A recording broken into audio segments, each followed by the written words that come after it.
Easy go.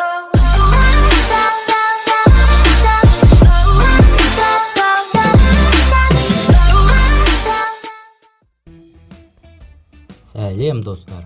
Бүгінгі видеомызда әлемдегі таңқаларлық қызықты фактілер туралы айтатын боламыз. Видеоны соңына дейін көріп, лайк басуды ұсынамын. Ендеше кеттік. Америкадағы бостандық мүсіні алғашында мыстан жасалды. Ол тоттығу нәтижесінде 1920 жылы жасылға айналды.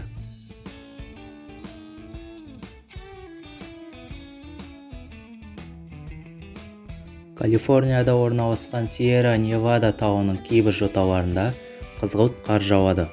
Оның дәмі мен иісі қарбызға ұқсас келеді.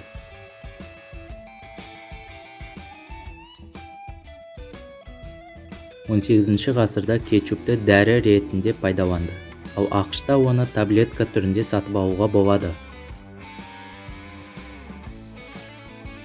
Әлемдегі ең ұзын музыкалық шығарма 639 жылды құрайды. Ол шығарманы мүмкіндігінше баяу ойнайды, және осы шығарманы 2640 жылы Германияда аяқтайды.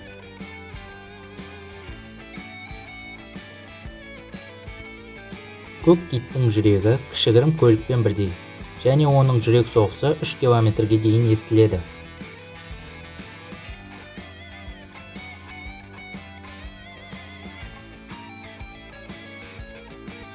Құлыптың астыңғы жағындағы кішкене тесік қатты жаңбыр кезінде судың ағып кетуіне мүмкіндік береді.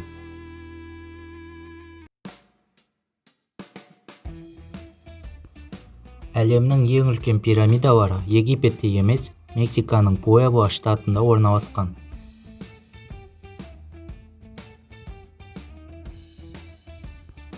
Эверест шыңы әлемдегі ең биігі емес.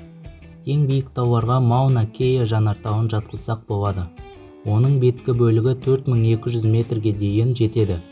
Қалғаны су астында жасырылған.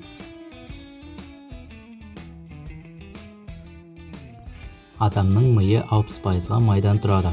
Бұл дегеніміз ми адам денесіндегі майлы мүше десек те болады. Әлемдегі ең ыстық мекен Даллау, Эфиопия.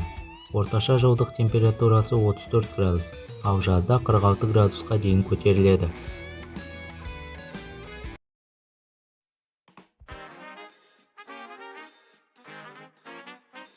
Мінекей достар, видеода аяқталды. Егер де сізге видео ұнаса, лайк басып, басқа да қызықты видеоларды көруді ұсынамын.